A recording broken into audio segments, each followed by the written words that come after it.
Greetings! Welcome to Saint of the Week, the show where we choose one saint's feast day from this week and discuss their lives and their impact on the church. The saint for this week is Saint Jeanne Jugan, whose feast day is August 30th, this Wednesday. Jeanne was born on October 25, 1792, in Cancale, France.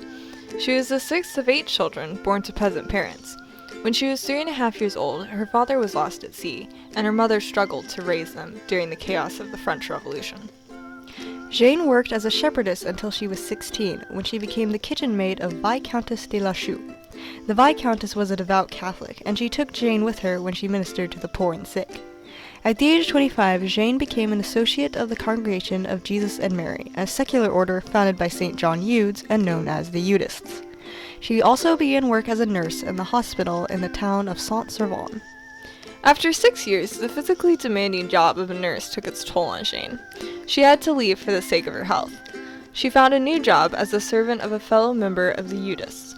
Jeanne worked for this woman for 12 years, and the two taught catechism to the children and cared for the poor that they came across.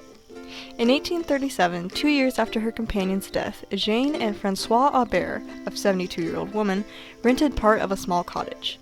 They were joined by a 17-year-old orphan named Virginie Trédaniel. The three of them continued the work Jeanne had been doing, teaching catechism and caring for the poor.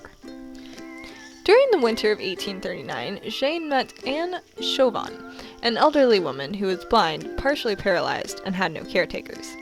Jeanne took her home and gave the lady her bed to sleep in, while she slept in the attic. She soon took in 2 more elderly women in need of care, and by 1841 she rented a room to provide housing for 12 elderly people.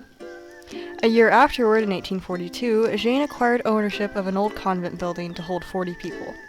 With her colleagues' approval, Jeanne now decided to focus her attention specifically on helping the poor, abandoned elderly. She founded a new religious community called the Little Sisters of the Poor and wrote a simple rule for their way of life.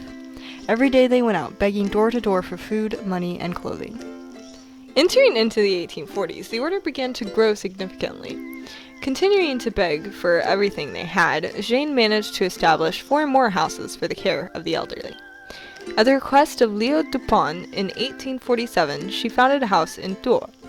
She became sought out for when problems arose, and she worked with both the civil and religious authorities to improve conditions for the poor. By 1850, over 100 women had joined the Little Sisters of the Poor. Unfortunately, however, Jeanne was forced out of her leadership role by Abbé Auguste Lepayeur, the superior general of the order. He only allowed her to beg on the street and nothing else, until she was sent into retirement. Forced out of leading the order she herself had founded, Jeanne lived a life of obscurity for 27 years. Her eyesight failing, Jeanne passed away on August 29, 1879, at the age of 86. She is buried at the General Mother House of her order in Saint-Beuve. At the time of her death, most of the Little Sisters didn't even know that she had founded the order. Lepayeur himself was investigated by the Holy See and removed from office in 1890, and Jeanne finally began to receive the recognition she deserves. She is the patron saint of the destitute elderly. Jeanne Jugan had to face a great many hardships during her life, but she persevered through them with total trust in God. She exhibited a great spirit of hospitality and love in her care for the elderly, in whom she found the face of Christ.